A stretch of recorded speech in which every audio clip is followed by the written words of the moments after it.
Welcome. This happens everywhere I go. I've heard. So, I get to say my spiel first here. I'm glad you're all here. My name is Mike Fleming, and I'm the chair of this church's Green Sanctuary Council.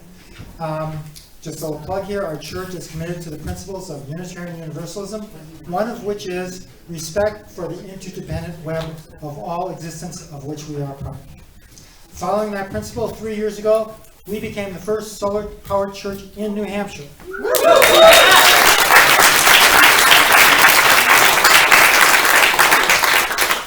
As a church, we don't endorse political candidates, but we're happy to host this series of events addressing the crucial problem of climate change. This is the 6th in the series. You'll have to endure me changing pages here because I cannot talk extemporaneously. So first I want to set some expectations.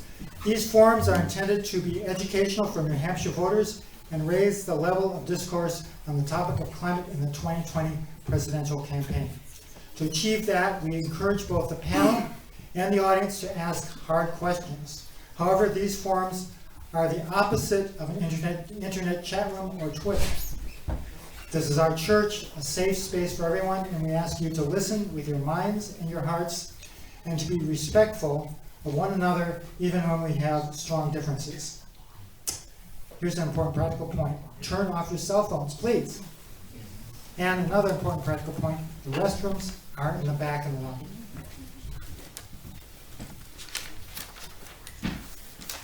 So the hardest question about climate is a moral one. Will we choose to leave our children a livable earth? If we do, serious climate solutions have to meet 5 difficult criteria. They must be, first, effective and not just symbolic. They must be fair. They can't increase the already great disparities among our people. 3, they must be economically feasible. Help and not hurt the economy. Number 4, they have to be fast, because every year we delay will make the problem worse. And number 5, and maybe the worst and the most difficult, they must be politically sustainable for the rest of this century, meaning 20 presidential elections and the likely many changes of political control.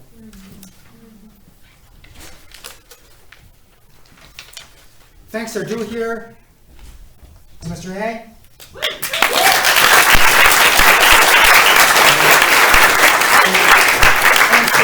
And to his staff, can you raise your hands?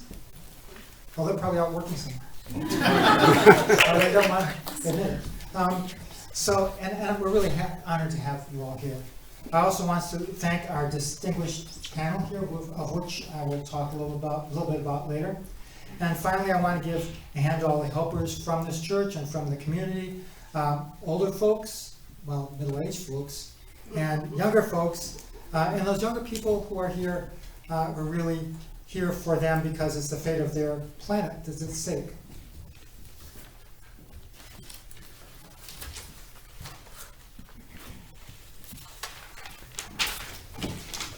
So I've cobbled together some bullet points on Mr. Yang's biography from his website and from Wikipedia. And apologies if I've gotten anything wrong, and correct me if you'd like to. Mr. Yang was born in 1975 in Schenectady, New York, to immigrants from Taiwan. He's an American entrepreneur, philanthropist, and lawyer. He's worked in various startups and early-stage growth companies as a founder or executive from 2000 to 2009. In 2011, he founded Venture for America, a nonprofit organization that focuses on creating jobs in struggling American cities. So far, so good. Thanks.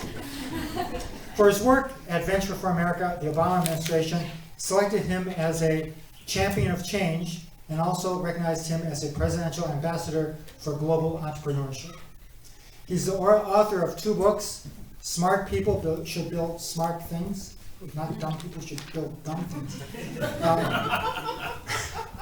and The War on Normal People. His campaign slogan, I think everybody probably knows it by now, is Make America Think Harder. And supporters of Mr. Yang's campaign are called the Yang Gang. Mr. Yang's signature policy is what he calls the freedom dividend, which is a universal basic income in the form of a $1,000 monthly check for every American adult, and he believes that the UBI, the universal basic income, is a necessary response to the rapid development of automation, a problem we have these days.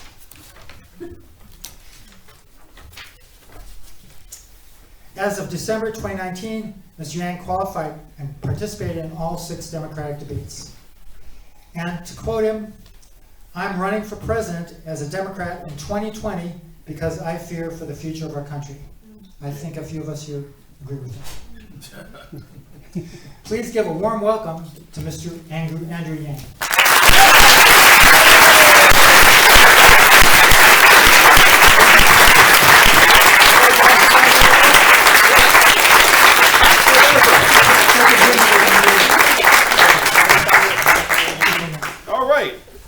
Fantastic. Hello, New Hampshire. It's great to be here. What a tremendous setting. What a tremendous group. I went to high school right here in New Hampshire. I don't know how many of you know that. Went to Phillips Exeter Academy, graduated in '92. So coming here is a bit like a homecoming. I came of age in this state.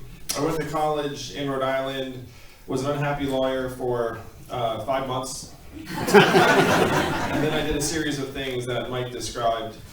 We're here today because you all are passionate about climate change, and I am too. And climate change, in some ways, it's a very difficult thing to be passionate about because you feel like the problem is so big. You feel like you can take actions individually and in your household and maybe even your community, but you know on some level that that's like the tiniest drop in the bucket. And that the problems, unfortunately, continue to grow in scope. When you see the images of the wildfires in Australia that strike you more as almost science fiction movie hellscapes rather than a real developed country in our world, and then you look up and you see our government that essentially has fallen way behind the curve on addressing these challenges. And our government is not responding in large part because our government is not looking out for our kids' futures, for the future of the planet. What are they looking out for? They're looking out for the corporate interests that have overrun the place and now control the levers of policy. That is what we have to change as a country, and we do not have a great deal of time. This is one of the main reasons I'm running for president, is try to restore our government to us, the people of this country. And I love campaigning here in New Hampshire because you all have that power in a way that other Americans do not. Other Americans look up and see our government as a series of pipes that are clogged full of money, and they look up and they say they can do nothing about it. They are generally correct. They can do next to nothing about it. But you all can. So I'm just going to try to demonstrate for you all how you all are among the most powerful people in our country today. I want you to show me with fingers how many presidential candidates you've seen this cycle. So this would be 4, this would be 10, 15. So go ahead and show some. So she's seen 20, 10, 7, 3, 4, 6. I like the ones. It makes me feel like I'm the only person who got to leave the house. So the reason why the presidential candidates come and ask for your support is because we know that you have the power to change the future of this country very, very quickly in just a few short weeks. I've done the math. Do you know how many Californians each of you is worth? In terms of voting power? 1,000 Californians each. So if you look around this room and then also the overflow room out there, how many of us are there here tonight? I'm going to give a Trumpian estimate. There are 1,700 people.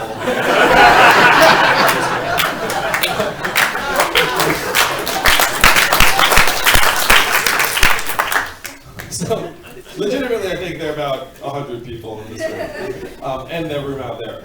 About 100 people would still be 2.5 football stadiums full of Californians in terms of your ability to influence the future of this country.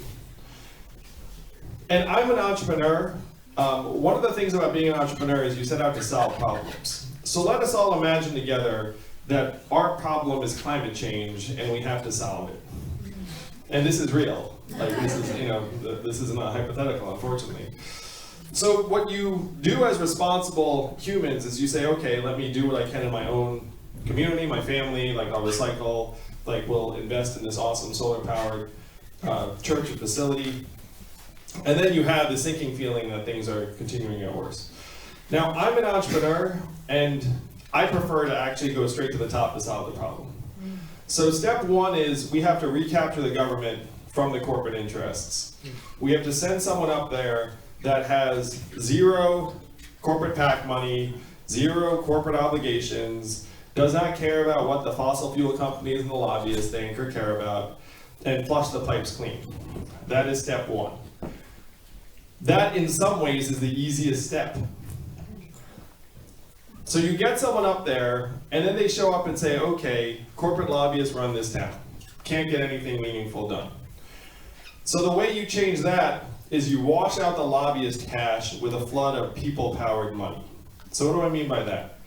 You try and pass a rule where you get the corporate money out of politics, but it's very, very hard to get the corporate money out of politics because it's been there for decades. That place is like overgrown with it.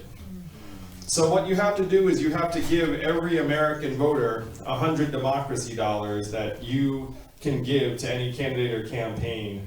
And this would unify our people and the financial resources and wash out the lobbyist cash by a factor of 6 to 1. Make it so that our legislators actually answer to us because we're the ones that can actually control the resources that can get them reelected. So that's step two. Step three is we have to go to our fellow Americans and say, hey, look, we have to get consensus on climate change, and there are a couple things that are keeping us from it. Number one is that 78% of Americans are living paycheck to paycheck, and almost half of us can't afford an unexpected $500 bill. So when you're in that kind of financial scarcity and someone comes to you and says, we need to worry about climate change, what is the natural response? I can't pay next month's rent, like I have more immediate problems, climate change can kind of wait in line. And then the human response is to say, it must not be that big a deal anyway, because I can't really think about it. So step three is we have to get the boot off of our fellow Americans' throats. Like lift this cloud of scarcity and insecurity that is keeping them from being able to actually solve the problems of our time. That's where this freedom dividend of $1,000 a month in your hands comes in. Because with $12,000 a year, all of a sudden, people would feel like their future is secure, their kids' future is secure, and then when you say we need to make progress on climate change, they'll say, yes, we do. Are you with me so far? Yeah. Yep. All right. And then step four, after you actually lift the cloud, and this mindset of scarcity I'm describing is real. Studies have shown that if you can't pay your bills, it has the functional impact of decreasing your IQ by 13 points, or 1 standard deviation. So if you feel like our fellow Americans are getting less reasonable, less rational, less optimistic, they are. Because that is what you'd expect if you were to introduce pervasive financial insecurity into a country, which we have done. Step four, when you go to Americans and you say we need to fight climate change, and let's say they can pay their bills, many of them still hear, you want to raise my prices, you want to make my life more inconvenient with plastic straw or the paper straws or whatever the heck, and you want to do something that's going to reduce jobs. So what we have to do is we have to say no. What we want to do is actually move our country towards a more sustainable future, and that will be pro-growth, good for jobs, and actually save you money. So I'm a numbers guy. What do you all think the cost of climate change will be? Yeah. Trillions and trillions of dollars, and unfortunately thousands and thousands of American lives. Who's paying that price? Right now we are, but the corporations are not. So what we have to do is we have to get these costs onto the bottom line of the companies. Now that sounds impossible, but it's very doable. What you say is, hey, for every unit of carbon or ton of carbon your firm is emitting, you have to pay. And then you take that money and use it to move us towards more renewable sources of energy. You build the cost of climate change into the bottom line of the companies, and then you take those resources and move us in the right direction as fast as possible. Now step 5, believe it or not, that was step 4. Step 5 is now you have hundreds of billions of dollars that you are using to subsidize the fossil fuel companies. You move that towards making our communities more resilient and adaptable. One thing I find irresponsible is when a politician says we have to prevent climate change. We are already in the midst of climate change. Too late. I have been to the communities in Portsmouth and Iowa where they've already been ravaged by climate change. In Portsmouth, buildings are flooding that never flooded before. A multi-million-dollar shrimping business went to zero because the water got warm and all the shrimp died. In Iowa, they've had historic floods. They've had once-in-a-century floods. Now they're concerned they're going to have it once every 5 or 10 years. So preventing this is something that possibly we might have been able to do if we'd gotten our acts together literally decades ago. So at this point, we have to do a combination of reducing emissions, but also investing in making our communities stronger, safer, resilient, more adaptable. And part of this means, again, putting resources directly in the hands of our people. Because who suffers the most when there's a flood or storm or natural disaster? The poor. People who don't have shelter to go to or cars to get into and drive away. So by putting resources into our own hands, we make ourselves more resilient. And then we can't let our communities be on their own on this. We need to take these hundreds of billions of dollars and start directly investing in making our communities safer through seawalls and levees, elevating structures, things that frankly will save us money if we invest right. Now this all sounds like a lot, but we're not done, unfortunately. Because the United States of America is responsible for approximately 15% of the world's emissions. So how are we going to get the other 85% down? Right now, China is exporting coal-burning power plants to Africa. They're saying, hey, we've got a power plant for you, it burns coal. What does the African government say in response? Yeah. Great. African government doesn't care about emissions. It's like, I just want power, cheap power. And so how are we going to change that? We have to be at the same table with the African government saying, do not take the coal-burning power plant. We've got these solar panels that you should use instead. And we're going to subsidize them so that it's a no-brainer for you. We subsidize certain exports. We need to subsidize renewable technologies to the highest possible levels. So this is the 6-part plan for us to genuinely combat and counteract climate change and protect ourselves and our people. But it all starts with breaking the stranglehold that the fossil fuel companies have on our government. And that starts with getting the right person into the Oval Office in just 3.5 short weeks.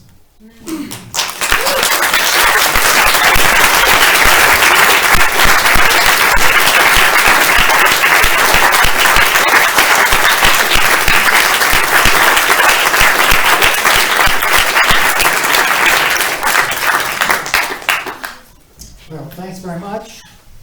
We now go into phase 2 here, which is questions from our special panel. These 4 people to the sides of Mr. Yang are all experts who know something about climate change and environment and policies that might be good to try to prevent or ameliorate it.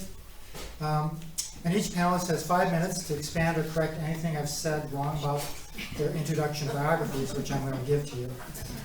And to ask Mr. Yang a question about what he said tonight about his proposed policies relating to climate change. So, because it helps me remember, let's start on the left. On the left we have Judith Spang, who many of you know because she's from Durham and she's in the New Hampshire House of Representatives and a representative from the Strafford County 6th district.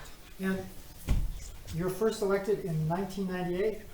This is what political longevity looks like. Well, people must like you. I think that's 22 years. I'm sorry, my natural voice is pretty lousy. So I was going to say she couldn't be here because she was in the legislature doing her job today, but she raced down here and didn't get caught by the police.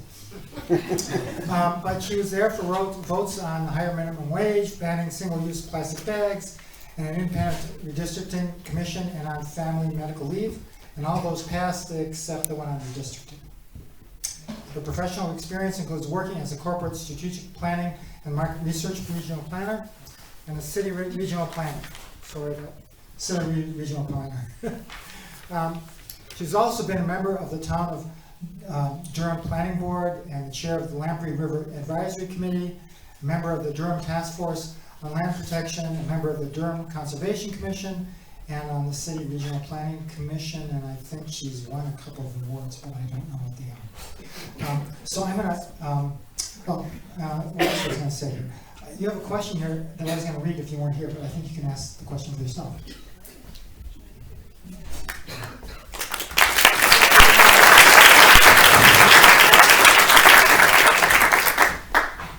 Thank you very much for coming and talking to us. You spoke about the effect of climate change on flooding, and I would like to look at the other side of the coin. I've been responsible for the past 22 years in the legislature dealing with water issues, whether they're rivers, the ocean, groundwater, etc. And I was very involved with that effort by a foreign company to come in and take over one of our local aquifers to export water.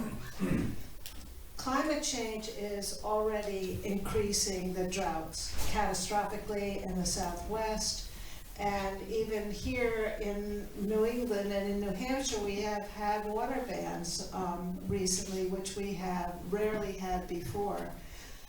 We are also beginning to see the arrival of water refugees, as I would call them, people who are coming from African countries because they're no longer able to live in those countries, so they're moving here, and I see a future of more of this.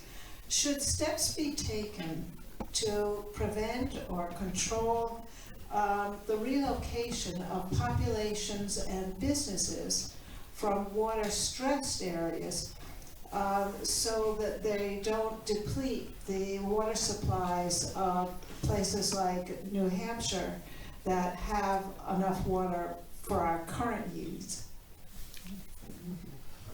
Well, first, congratulations and thank you for your leadership and work for the community. I know enough about state legislators here in New Hampshire that you're certainly not doing it for the money. Make me an offer.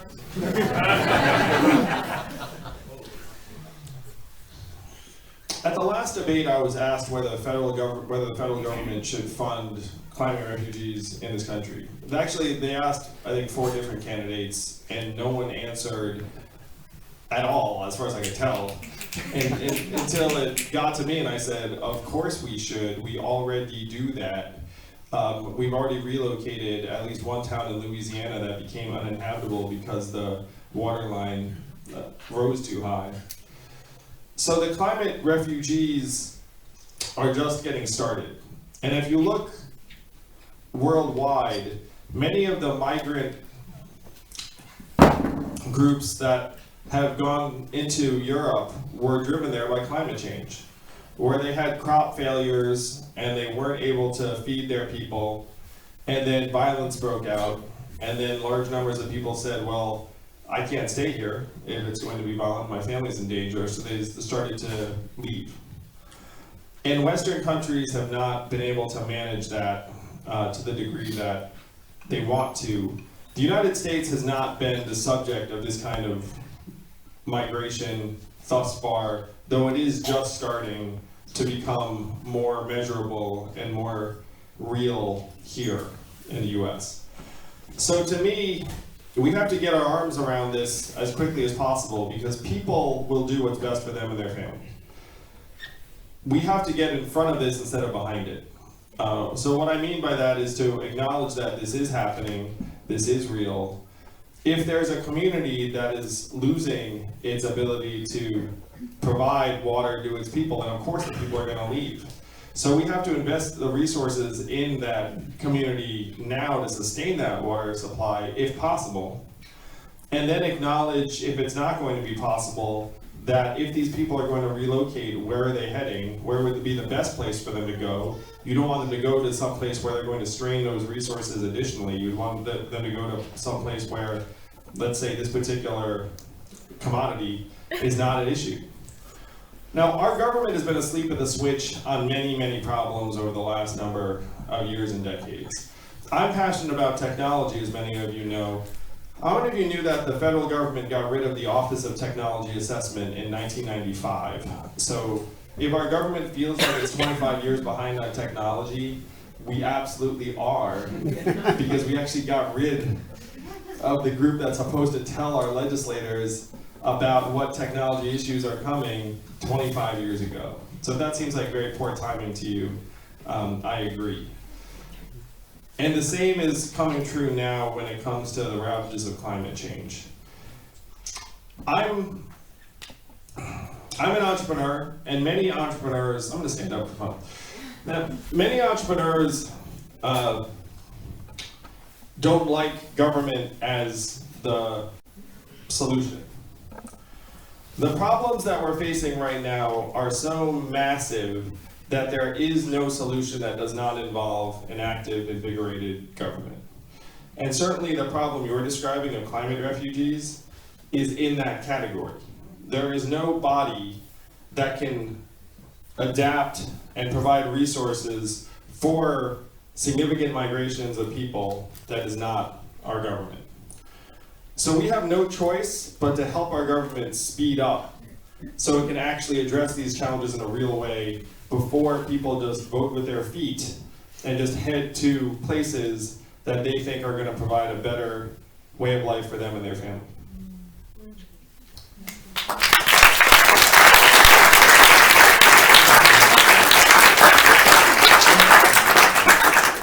Thank you.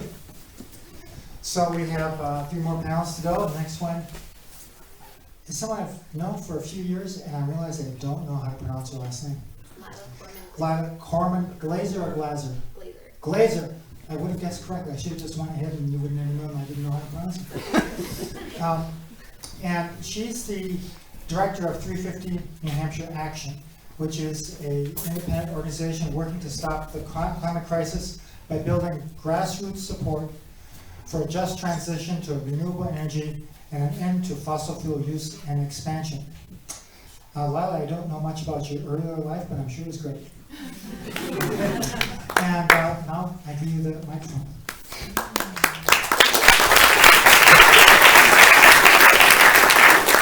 I purposely didn't give Michael any details about my bio, so he couldn't say anything. So my name is Lila. I'm the director of 350 New Hampshire Action. For those of you who are familiar with 350.org National, 350 New Hampshire is an independent group, so we are not legally or financially attached to the national org. And just as a disclaimer, my being here is not an endorsement. So I got involved with climate activism for the first time about 8 years ago when I was still a teenager. And I'm sitting here today, 8 years later, because for the past almost decade, I've been watching my elected officials and the people in power ethically fail my generation by completely ignoring and failing to take action on the climate crisis. And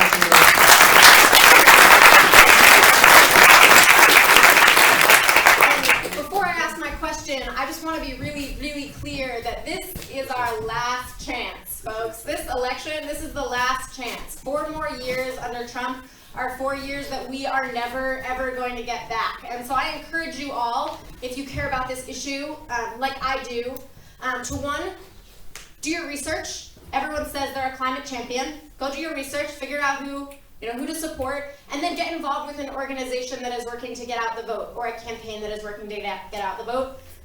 because if we don't, it's going to be too late. All right, I'm ready to ask my question. So I was really happy to hear you talk about the problem of fossil fuel exports from one country to another. In this community, in this room, myself included, many of us have spent a large part of the past 2 years fighting to stop the Granite Bridge fracked gas pipeline. For those of you who haven't heard of it, it's a proposal to build a massive pipeline just a couple miles away from here.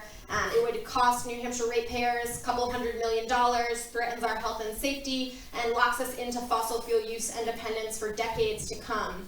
And now part of the reason, because it feels like these pipelines are always happening, and part of the reason that New Hampshire is constantly under attack from fracked gas pipelines is the industry's desire to get gas to the coast for export.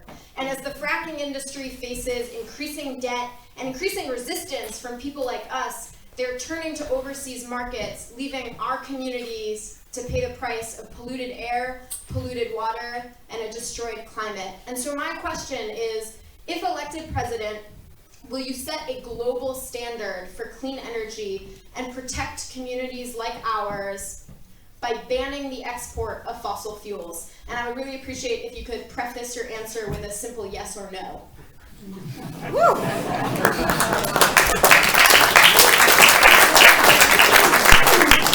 I'll stand up. First, let's give Lila a massive round of applause.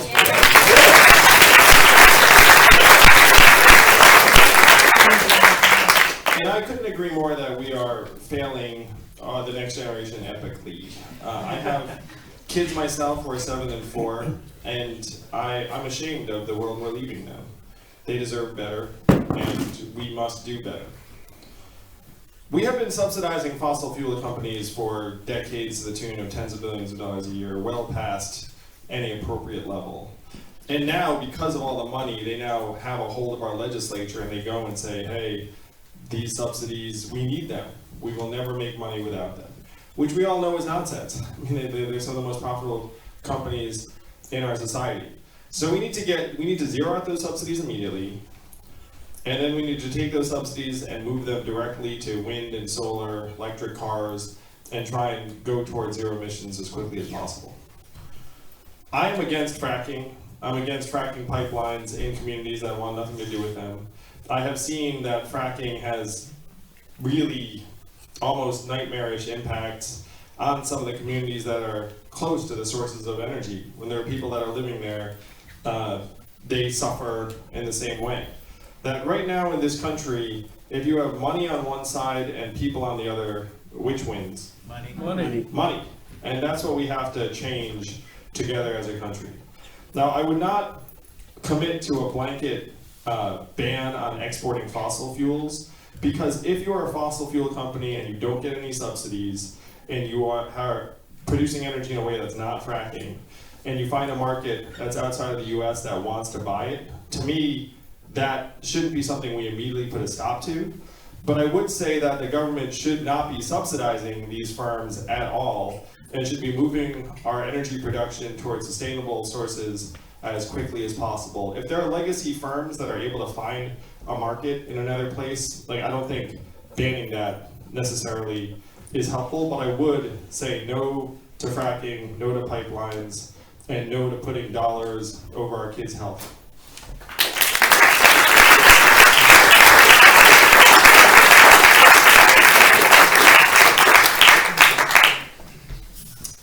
Our next panelist is from Maine. I was trying to get all our panelists to be from New Hampshire, and he snuck in here. He has the environmental science and policy role on the panel, and he's the chief scientific officer at the Gulf of Maine Research Institute in Portland, Maine. He also runs the Climate Change Ecology Lab. He's an expert on how climate change impacts ocean ecosystems. He's actively working to bring climate information into decision-making for marine resources, including fish, whales, and lobster. He was the lead author of the Oceans and Marine Resources chapter of the 4th U.S. National Climate Assessment, and that's a pretty big deal. And he was recently appointed by the governor of Maine to the Maine Climate Council. I didn't even know this one was. Guess we don't have one here. With that introduction, I'd like Andrew Pershing to give his question to Mr. Yang.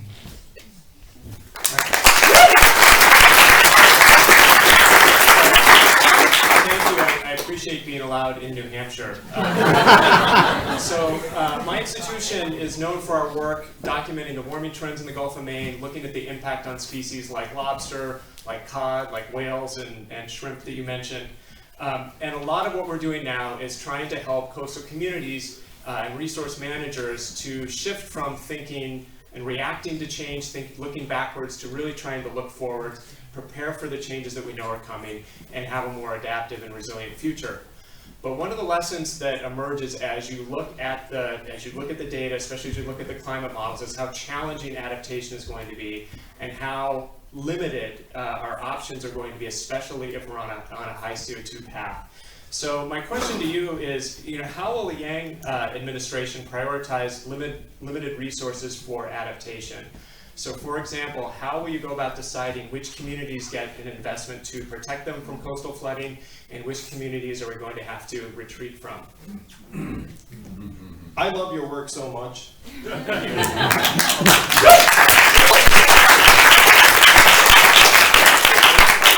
Andrew? Yeah. You know what Andrew reminds me of? Andrew reminds me of this smart guy at the beginning of the disaster movie. Andrew comes back with readings from the body of water being like, no, you don't understand.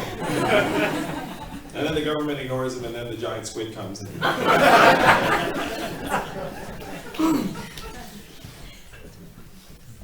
The premise of my campaign is that we have to rewrite the rules of this economy to work for us and our people, because they are now working for us now. And I have some insight that many Americans do not have into what a giant fabrication it is that we do not have the resources to do better for our people. I'm going to give you an example that most of you will remember. Do you all remember voting for the $4 trillion bailout of Wall Street 10 years ago? Too big to fail. Do you remember anyone looking around saying, where are we going to get the money for that? Where are we going to get the money? $4 trillion, that's a lot. I don't remember anyone saying that. We had a choice 10 years ago, bail out the banks or keep Americans in their homes, and we chose the banks. When it's time for the banks to get their hundreds of billions of dollars, or the companies to get their $1.5 trillion tax cut, which Trump passed a couple of sessions ago, no one ever looks around and says, where's the money? But if you have a coastal community that says, hey, we need to invest in an impending disaster because our producers are about to have their volume go down, and then people who literally invested generations in these businesses are about to see it go down the tubes, and no one there is remotely ready for it, then right now our attitude is like, your problem, you're on your own, we don't have the money for that. So when you ask, how are we going to pick and choose which communities to invest in, we are the richest, most advanced society in the history of the world. Our economy is up to 21 trillion and counting. I have been with, and I'm even friends with, some of the wealthiest people in our country. There is unimaginable wealth in this society. It's just not being put to work for us. And one example I use from right now that most people also understand, Amazon's a $1 trillion tech company closing 30% of our stores and malls. How much did Amazon pay in taxes last year? Zero. So if you're getting zero from the $1 trillion tech company, then it seems very hard to find the resources to look out for coastal communities in New Hampshire and Maine. But if Amazon's paying its fair share into the economy, and Google and Facebook and Apple and the rest of the gang that are now parking hundreds of billions of dollars in overseas tax havens, trying to extort us, saying like, well, we might bring it back if you give us a tax holiday. Like, if you shut that down, then all of a sudden you realize that we do not need to be choosing between our communities or telling all of our people that we don't have enough. But this is how much power you all have. You have to make it so that we're getting our fair share from the $1 trillion corporations that right now are paying zero into the system. If we do that, then we can say to each of our communities, we have the resources to help you adapt to climate change, and we don't need to pick one of you over the other.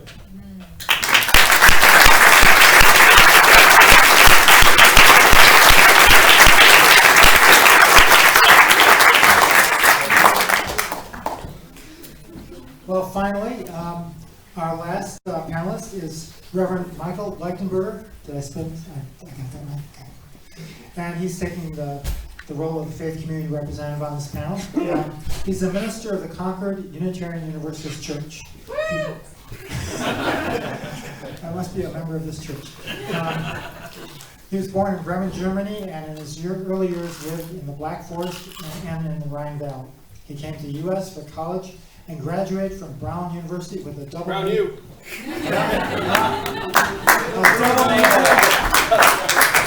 So his first double major was in chemistry and environmental studies.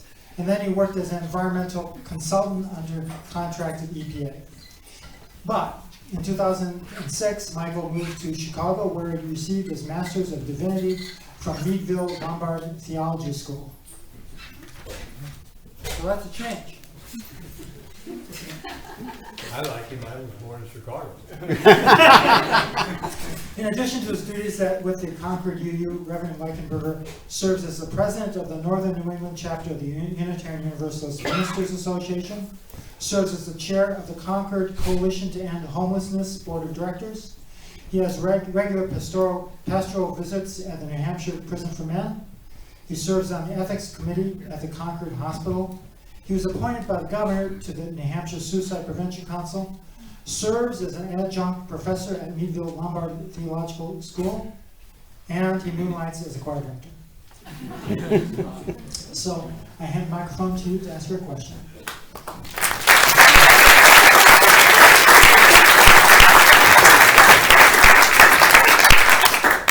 Yes, I'm a preacher. I love this microphone, so thank you for giving me this opportunity. But really what I want to say, it feels a little bit like we're preaching to the choir. I love being in this room, the energy, and everyone sort of behind that consensus that you started talking about, right? That is core to moving this along. And yet, my question really is, I grew up in Germany, and there this is not a partisan issue. The climate crisis is not whether it's a progressive or conservative. Everybody's sort of on board with the climate crisis as the issue. The question is about, how exactly do we figure this out? Yeah. And so my question to you is, as our leader, if you're elected president, what will you do to help us get unstuck in this situation?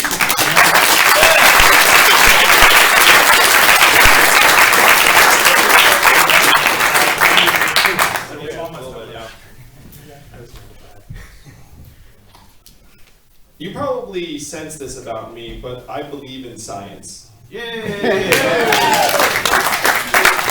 Science! So I'm going to get a little bit nerdy. Maybe not that nerdy. My parents met as graduate students at UC Berkeley. My father got his PhD in physics, and my mom got her master's in math and statistics. So when I was growing up, I thought that everyone's dad had a PhD. I would say, "What's your dad's PhD?" And then I learned the hard way. Someone was like, "This is what his PhD is," and I was like, "Oh, no." What do I say? So I have a very highly academic family. My father, after he generated 69 US patents for GE and IBM, then became a professor of physics. My brother's a professor, my uncle's a professor, my grandfather was a professor. I've been the educational runt of the family really the entire time. So how do we get more Americans on board with a set of facts that certainly everyone here agrees with? And I touched on one major factor, which again is this financial insecurity that pervades our country. And one of the things that the financial insecurity is making possible is people who ignore the facts in lieu of something that they find to be more convenient and palatable. And the second part of it is the polarization of our media, where I've been running for president for a little while now. I've learned some things. I've gone on Fox News a number of times. because I think it's important to talk to Americans of every political persuasion. One thing I did not realize until I was running for president is that Fox News' ratings are significantly higher than MSNBC's or CNN's. CNN, which you'd see as like the relatively neutral arbiter, their ratings are not as high as MSNBC's or Fox's. MSNBC and Fox have found that you can make more money by having more polarizing content. And they turn it up to 11, they find that drives more viewership, which drives more ad revenue. And again, this is about profits over people, because now you have a profit-driven media industrial complex that says, you know what? Let's try and let people know that maybe climate change isn't that big a deal. And they tend to be backed by the fossil fuel companies that love to spread misinformation because they don't want the American people all to come together and say, we have to get rid of your subsidies, we have to move in this direction. So as president, number one, again, is to lift the mindset of scarcity and get the economic boot off of people's throats so that they can think more clearly. Number two is to go to the media companies and say, look, I know your advertising revenue gets driven by certain forms of content, but we need to develop a national consensus around certain facts and figures. And the facts around climate change are chief among them. Now, my preferred means of making this happen is to sit down with someone as their leader and say, hey, look, you're a Fox News anchor. Let's try and figure out why you're communicating this way about climate change, and let's see if we can change it. I believe if we get enough key opinion leaders in certain places on board with the fact that climate change is not a partisan issue, and we make it so that people feel like their future and their kids' future is secure, then we can build much more national consensus and unity around climate change and the facts of climate change. That's not going to be easy. I don't think you can get 80-20, but you can certainly get it up to a point where we'll have enough unanimity to take much more dramatic and concrete action to address this crisis that threatens us all.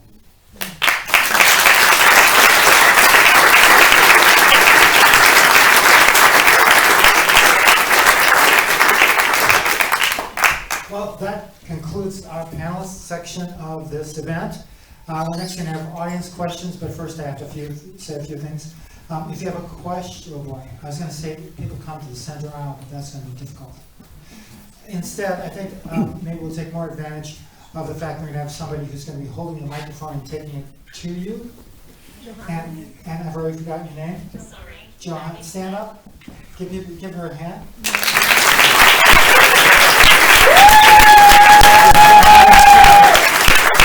But I won't use the microphone bearer, but I'm not going to get you right away. I can give you the opposite. Before you ask a question, please give your name and where you're from. And as I think you indicated before, please be respectful and no gotcha questions or long speeches. We're not here to score points, but to understand Mr. Yang's views on how to respond to the climate crisis. Be short and to the point so others can have a chance. We only have 12 to 15 minutes left here, even though we're running over. And please limit your questions to ones that have to do with climate policy, because that's what this thing is all about.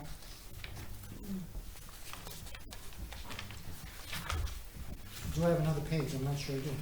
I don't think I do, and I'm going to hand this right over to John. And the first question, I think the first hand I saw was way back there. Can you I don't need the microphone. I have a strong voice. Ken, can you hear? Yes. Okay. He does have a strong I'm voice. Jim Farrell. I'm on the UNH faculty. I live in Lee, New Hampshire. Nuclear power, where does it fit in your plans for climate change? I guess I need the mic because my voice isn't as strong. That's great. I think if we're in a crisis, which we are, then we need to consider every possible solution, and nuclear power belongs among those solutions. I would invest in next generation nuclear reactors that have many virtues that are absent from some of the previous nuclear reactors. And that, I believe, would help us transition as a bridge towards a more carbon-free, carbon-neutral future.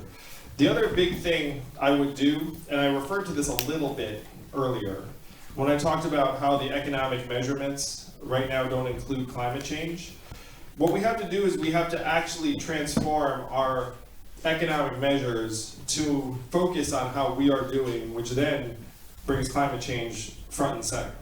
So right now, how do we measure our economic progress as a country?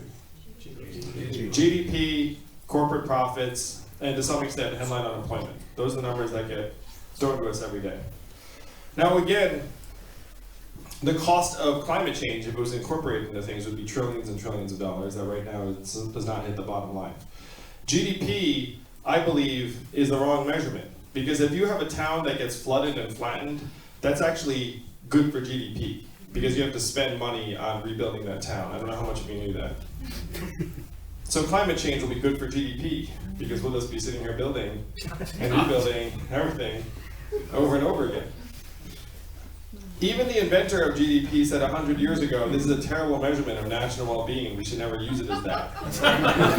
And here we are 100 years later riding it off a cliff. I know, it's pretty embarrassing if you think of it that way. So as your president, I will modernize GDP to focus on how we are doing. So that's our children's health, mental health and freedom from substance abuse, clean air and clean water, proportion of Americans who can retire in quality circumstances. And if you change the measurements into more human measurements, then obviously having an inhabitable planet becomes key. And that when your environment degrades, that has an immediate negative effect on your measurements. Like we all know that climate change is already having a negative effect on kids' respiratory issues and like many other things. If you have the wrong measurements, you can't see the problems and you certainly can't invest in solving them. This to me is one of the most profound changes we can make as a country. Imagine if every year, instead of saying corporate profits are at record highs, you actually saw things like kids' health are at record highs, mental health and freedom from substance abuse are at record highs. And this is not just a feel-good thing, because right now corporate profits are at record highs. You know what else are at record highs in the United States of America right now? Depression, anxiety, student loan debt, suicides, drug overdoses. It has gotten so bad that our life expectancy has now declined for the last 3 years in a row because suicides and drug overdoses have each overtaken vehicle deaths for the first time in American history. You know the last time our life expectancy declined 3 years in a row? Spanish flu of 1918, a global pandemic 100 years ago killed millions. So if you have corporate profits and GDP going up and people dying sooner, which do you listen to? Right now, unfortunately, shockingly, we're listening to the first. We're saying, hey, everything's great, everything's great, everything's great, and then we and our kids know that things are not great. So you're looking up being like, why do they keep telling me that things are great when I can sense that there's a mental health crisis in my community, like my neighbor's kids are addicted to drugs or smartphones, like all the I'm gonna laugh, but it's true. So if you change these measurements, you change everything, and then you can genuinely incorporate climate change into economic progress in a way that all Americans can understand. And this is one way we can generate consensus to your question, Michael.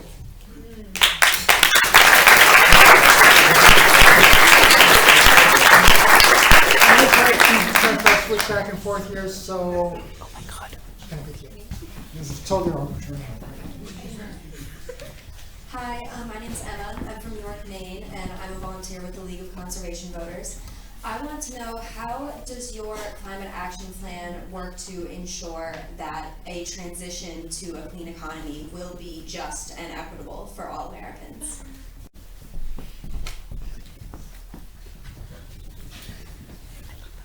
Thank you. Again, it's about actually having that as your priority. So right now, if you don't have measures in place for inequities, then making them better or worse does not actually hit you. But if you say, look, everyone's quality of life is my core measurement, then if I do something that pushes some people into distress and helps others, then that actually shows up in your measurements. We all know, again, that the least among us are going to be impacted the most by climate change. And so we should have that as one of our top priorities and say, look, who are the people at the bottom end of the resources in our society, and then how can we make sure that they are not left behind, and have that as your measurement of success. I'm a data guy, I'm a numbers guy, you can kind of tell. And if you don't have a measurement goal, then you're almost never going to hit it. I've run organizations that have had goals, and goals are like magic. If you have a goal, then everyone starts pushing in that direction. And so if you have equity as a goal, then I believe you can achieve it in a way that you can't if you don't actually put that front and center.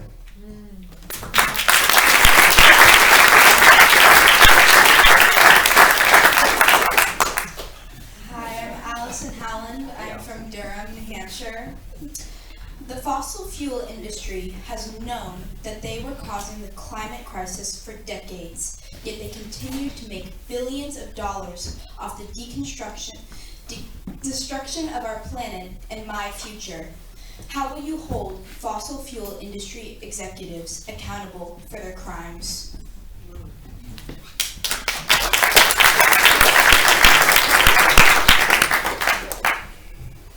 Unfortunately, what you're describing, Allison, happens across industries. And so I referred in passing to the overdose epidemic that America is experiencing, and New Hampshire is one of the epicenters of that nationwide.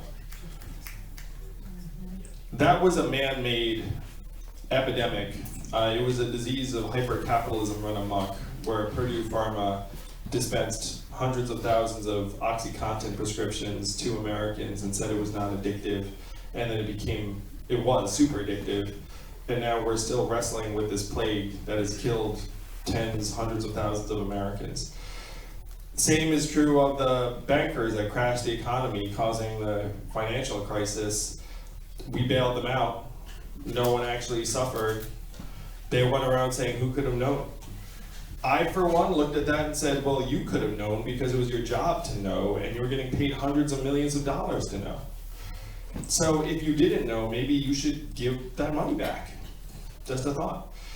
So when you look at the fossil fuel company executives, unfortunately, they're like just components of a parade of executives who have done things that have put money over us.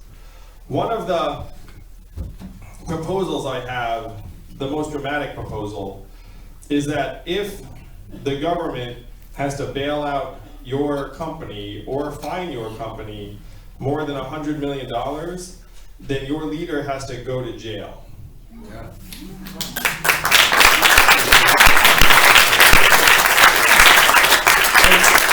And this is born of what I saw when I looked at the opiate epidemic. So Purdue Pharma was the company that profited from OxyContin. They got fined $635 million by our government. It sounds like a lot.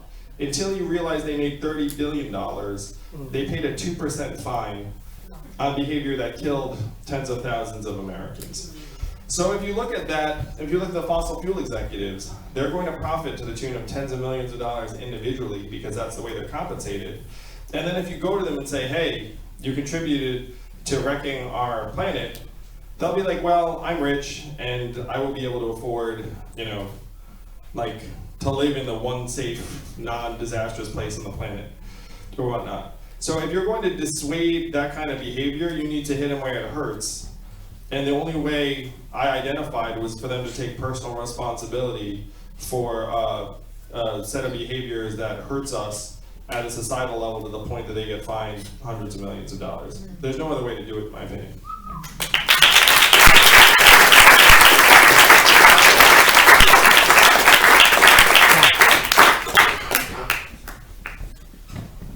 Hi, I'm Doria from Durham. Thank you for being here.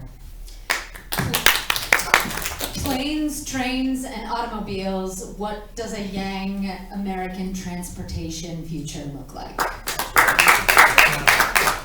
Thanks, Doria. I love it so much. I love it. Okay. Let me tell you all about it. I love trains. So I'm gonna put that out there. I've been to other parts of the world where you have these high-speed trains that feel like magic to an American. Because you go the equivalent of a distance between New York and Boston in like 85 minutes. It feels like you're bending the laws of time and space. And each of the stops along that rail then becomes an enormous community, because then you can commute to the equivalent of downtown Boston in 40 minutes. And then that actually becomes very reasonable, even though that 40 minutes might be 65, 70 miles away. That said, the United States of America does not have that many corridors where high-speed trains make sense. We don't. I wish we did. We're also very, very bad at building these things, even if we have a corridor that does make sense, because there are many, many hurdles, some of which we like. So, if you're looking at a transportation system of the future, you put trains in where you can, but the best path forward is electric cars. And I have very, very real concerns about autonomous cars over time, in part because it's going to displace one of the most common jobs in our country, driving cars and trucks for a living. That said, our current car ownership model actually is very, very inefficient and contributes to climate change at very high levels. What percentage of the time are you actually using the car that you own? He says 2, 10, that's generally right. Like, I think the studies are something like 6%. Like most of our cars are idle most of the time. So if you can imagine a fleet of emission-free, electric, autonomous cars that are just going around, and you just like tap your thing and say, I want to go here, then it just stops, and then you hop in, and then you can just, no, you don't need to drive, you can just chill out, like talk to your friends or entertain yourself in this pod. And it also would enable you to commute significant distance, because you could lie flat while you're commuting in your own personal electric pod.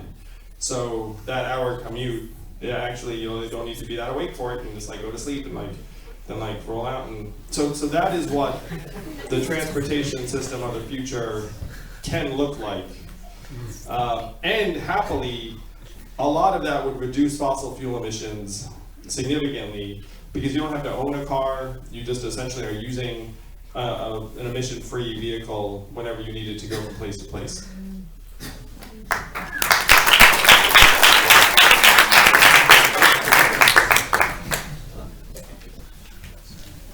Hi, my name is Phoebe. I'm from Rye. I'm an intern with the League of Conservation Voters.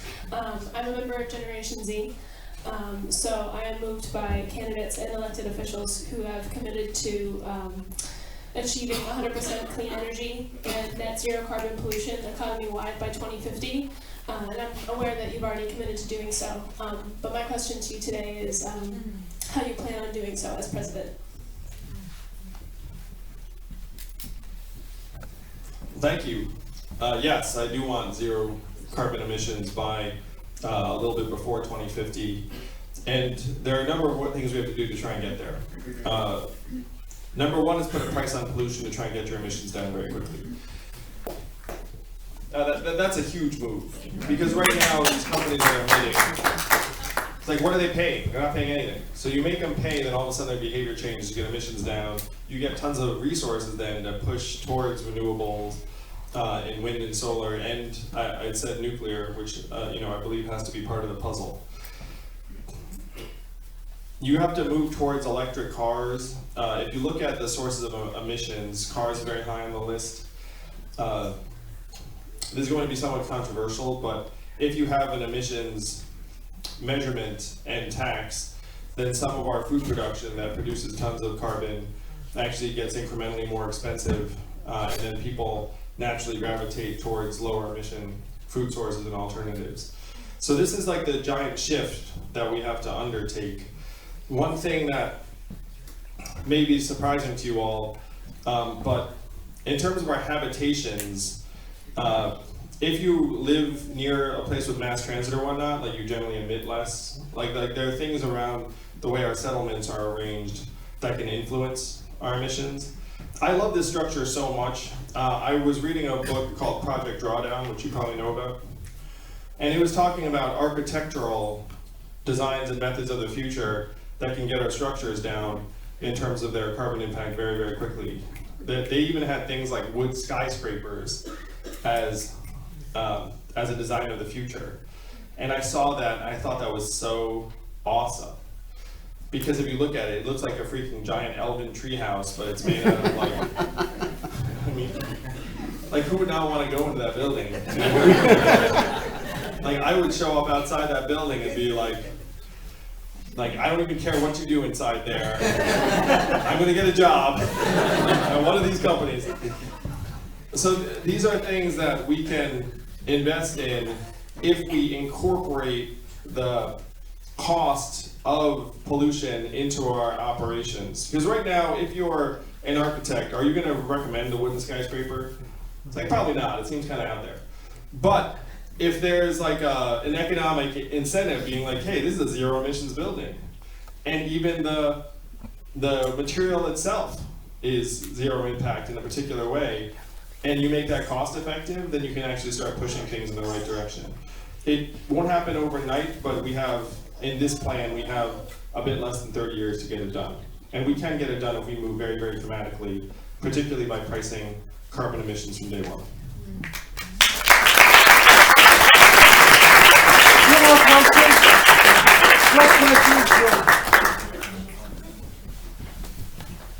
This is so fun though. I love these people.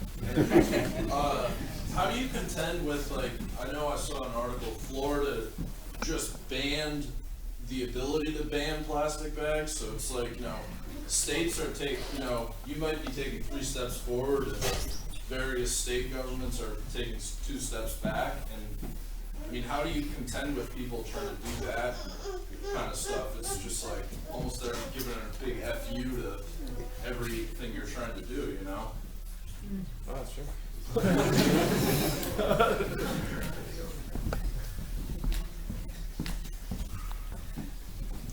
So putting a price on things is super helpful. When I'm in Asia, they actually make you pay for the plastic bag. I don't know if you've been places that have that. Do they have it in your town too? That changes behavior so quickly. Like as long as like, even though the cost is insignificant, you're like, I'm not gonna pay 15 cents for your bag. You know what I mean? And then you're like, how much is a reusable bag? And you get one and you start carrying it around. In America, we are a little bit fixated on free. You know? Like, to me, if something has an incremental cost, you have to have people see that cost, and then you can change behavior. If there's a particular state that's trying to stand in the way of that, we do live in a country where you can have certain rules that can, frankly, govern some of these behaviors in various states. Now, I'm not the most heavy-handed guy in the world, where, like, you know, I like to try and do a combination of carrots and sticks, but certainly, I think having, for example, like a national surcharge on plastic bags would be a very reasonable step at the.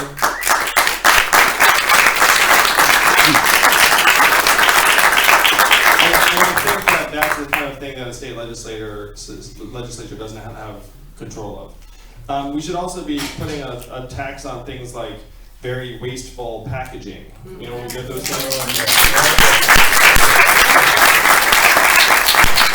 So the challenge really is to put a cost on the things that have a cost to us all. If we do that, then I believe we can make very, very rapid progress. How's my timeline, my team? All right, thank you. Here you go. Make them jump for it, Joe. Michael Warnock, I'm actually 5 houses down the street. My question is, in common day where there is so much misinformation from both political pundits, industry, and social media, such as today where Zuckerberg just said he will not combat false ads on Facebook. That's all wrong. What is your take on that, and how would you combat that? You know, this goes back to Michael's question about how do you generate consensus. One of the biggest problems we have right now is that people don't trust really anything anymore. And I looked, do you know what our trust in media is right now on a percentage basis? It's something like 27%. Very, very low. We have to turn that around. You know what news that people trust more? Local news. But unfortunately, we've gotten rid of over 2,000 local newspapers in this country because their classified ads disappeared to the internet and there's been no replacement. one of the most trusted sources of information in American life is libraries. People just love libraries and librarians. Anything they say, they're like, that must be right. So one thing we can do is make libraries hubs of information and even start to take on some of the roles of local papers and put philanthropic and public resources to work in having these new sources of local information take root. It'll also give libraries more to do, and our public trust in them is very high. I think Facebook is completely in the wrong by not having to verify the truth of political ads on their site.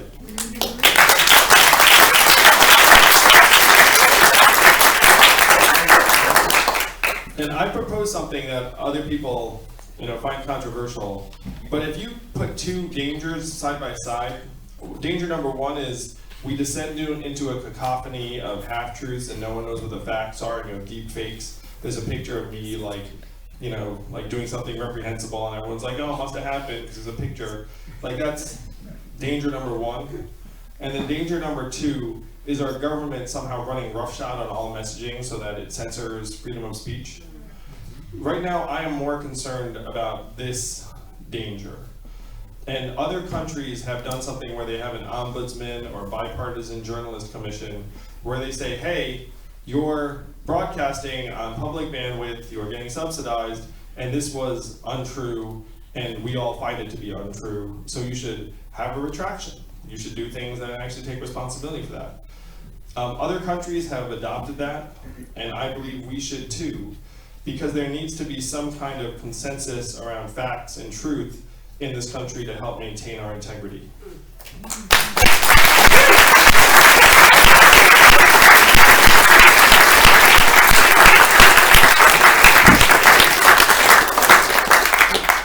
Well, I want to thank everybody's here tonight, and it's been a really good conversation. I think we've gotten further into climate than any other place I can think of. I applaud Mr. Yang and his campaign for participating here and his dedication to meeting the climate crisis head on.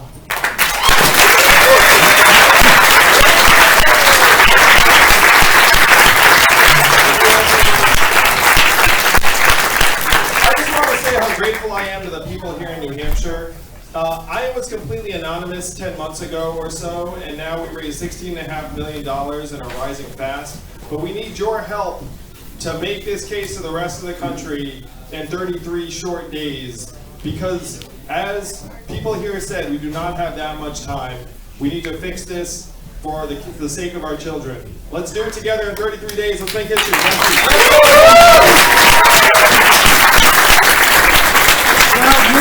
Thank you.